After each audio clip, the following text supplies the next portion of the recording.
এর মাধ্যমে গোটা পৃথিবীকে জানান দিই আমাদের বিদ্যালয়ের ৭৫ বছরের আজ শুভযাত্রা।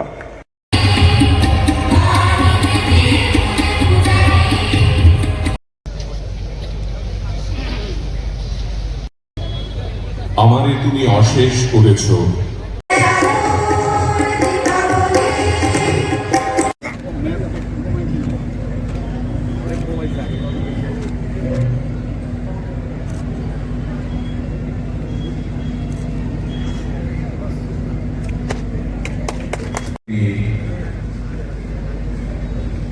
পুষ্প দিয়ে যে দুর্গামার প্রতি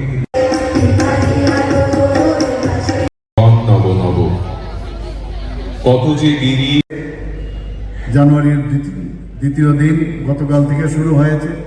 সবাইকে আমি একটাই কথাই বলবো যে হ্যাপি নিউ ইয়ার এবং নতুন ত্রিপুরা আমরা আগামী দিন করতে যাচ্ছি এবং আমরা সমস্ত ত্রিপুরার যে জাতি জনজাতি মণিপুরি এবং মাইনরিটি এই সবাইকে নিয়ে যে থানসা, এই থানসা নিয়ে আমরা আগামী দিন ত্রিপুরাকে প্রতিষ্ঠিত করতে চাই এবং এর যে কাণ্ডারি, ওই যারা আজকে ছোট ছোট ছেলে মেয়েরা বসে আছে তারাই কিন্তু আগামী দিনের কাণ্ডারি। আমরা তো জাস্ট এখন গাড়ি আমরা চালাচ্ছি, মাননীয় প্রধানমন্ত্রীজি এই ডাবল ইঞ্জিনের সরকার যে বলে এত স্পিডে গাড়ি চলছে এখন যে আমরা পিছনে আছি।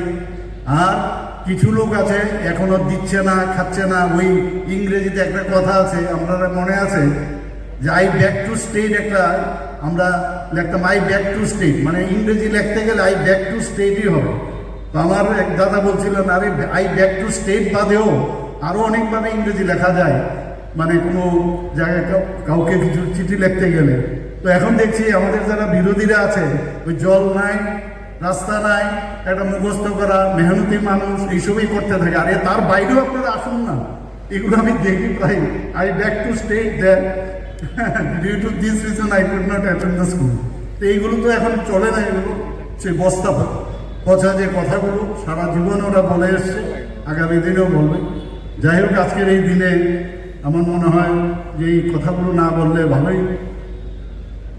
একটা লাকি যে বোর্ড ত্রিপুরাতে আছে, ইউনিভার্সিটি এখানে আছে। এখানে গভর্নমেন্ট শুধু বিষয় না, অন্যান্য প্রাইভেট ইউনিভার্সিটি আসছে এখানে। এতগুলো এখন পড়াশোনার ক্ষেত্রে অনেক সুবিধা হয়ে যাচ্ছে এখানে। তো আজকে এখানে সিবিএসসিরও সুবিধা আছে, আইসিএসসিরও সুবিধা আছে এবং সমস্ত দেশের মধ্যে বিভিন্ন যে রাজ্য তাদের আলাদা আলাদা স্টেট বোর্ড থাকে, যেমন আমাদের Tripura board of secondary education. আমাদের এখানে কি আছে, আমাদের ত্রিপুরার যার যার রাজ্যের তার যে এখানে কালচার, তাদের যে ইতিহাস, তাকে কিন্তু ইনকর্পোরেট করতে হবে। তার যে তার যে বিভিন্ন বায়োডাইভার্সিটি ইত্যাদি, এইগুলো কিন্তু ইনক্লুড করতে হবে। আমার মনে আছে আমরা যখন West Bengal board of secondary education থেকেও আমরা পাস করে যখন বাইরে পড়তে গেছি, আমাদের পক্ষে খুব সমস্যা হতো। এই যে মাননীয় প্রধানমন্ত্রী যে ইউনিফর্ম এডুকেশনের কথা বলছেন, যদিও বামপন্থীরা এগুলোতে খুব আন্দোলন করতো, না বুঝেও অজ্ঞানতার কারণেও খুব হইচই করতো। কিন্তু আমরা দেখলাম এবং আমরা ব্যক্তিগতভাবে দেখেছি যে West Bengal board of secondary এডুকেশনের যে সিলেবাসগুলো ছিল একদম পুরোনে এখানে কিন্তু ত্রিপুরা বোর্ড অফ সেকেন্ডারি এডুকেশনে মানে পেস্ট করে দিয়েছে, এটা কপি পেস্ট যাকে বলে। এতে করে আমরা যে পড়াশোনা মানে পড়েছি ওয়েস্ট বেঙ্গল সেম, বাইরে গিয়ে আমরা দেখলাম সেখানে আমাদের পক্ষে পড়াশোনা খুব অসুবিধা হয়। ওখানকার যে মানে পড়াশোনার যে স্টাইল, যারা সিবিএসসির মধ্যে আছে, সেখানে গিয়ে আমাদের খাপ খাওয়াতে এমনিতেই সমস্যা হয়। এবং আমরা নিজেরাও দেখেছি, আমার নিজের একজন ব্যক্তি, আমরা যখন লখনৌতে আমি পোস্ট গ্রাজুয়েশন করতে যাই, এখান থেকে মানে ক্লাস 1-এ এই ত্রিপুরা বোর্ড অফ সেকেন্ডারি এডুকেশনে ক্লাস 1-এ ফার্স্ট হয়েছে, কিন্তু লখনৌ থেকে আমি কোনো স্কুলে ভর্তি করাতে পারি, পরীক্ষা দিয়ে পরীক্ষা হয় না। আমি বললাম আরে এই যে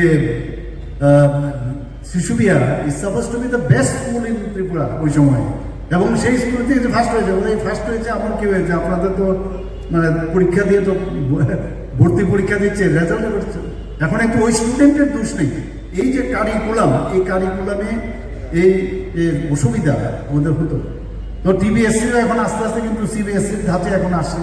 এই যে ইউনিফর্ম করা, এতে কিন্তু অনেক সুবিধা। তা আমি ওনাদেরকে বলেছি এই ধরনের সিবিএসসি হোক, আইসিএসসি হোক বা ইন্টারন্যাশনাল বোর্ডে হোক, ওপেন স্কুলিং হোক, যেগুলো ভালো ভালো যে তাদের যে কারিকুলাম সেগুলো যাতে ইনকর্পোরেট করে, তাতে করে আমাদের ছেলেমেয়েরা বাইরে গেলে তাদের যাতে অসুবিধা না হয়। এখানে ইন্টারন্যাশনাল বোর্ডও একটা আছে, সেই ইন্টারন্যাশনাল